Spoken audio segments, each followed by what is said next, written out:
নগরবাসীর উন্নয়নের জন্য, নগরবাসীর শান্তি শৃঙ্খলার জন্য, নগরবাসীর নিরাপত্তার জন্য যা যা করণীয় আমরা সবসময় আমাদের নিরাপত্তা রক্ষাতে যা যা করণীয় আমরা করে যাচ্ছি। নগরবাসীর নিরাপত্তার জন্যে যে সমস্ত উদ্যোগ নেওয়া দরকার আমরা সব কিছু উদ্যোগ নিয়েছি। চেকপোস্ট বলেন, পেট্রোল, ফুড পেট্রোল,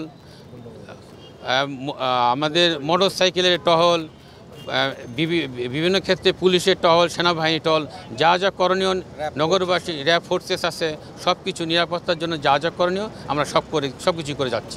আমাদের চেষ্টা অব্যাহত রয়েছে। আমরা সন্ত্রাসী যেই হোক যেই হোক কেউ আমাদের হাত থেকে রক্ষা পাবে না। আমি স্পষ্ট করে আবারও বলতে চাই, সন্ত্রাসী যেই হোক সে যদি যত রকম শক্তিশালী হোক আইনের হাত থেকে সে কোনোভাবেই রক্ষা পাবে না। এবং বিশেষ করে আমি ডিটেকটিভ ব্রাঞ্চের পক্ষ থেকে বলছি যে আমরা ইতিপূর্বে যে সমস্ত সন্ত্রাসীদের গ্রেফতার করেছি আপনারা নিজেরাই সাক্ষী রয়েছেন।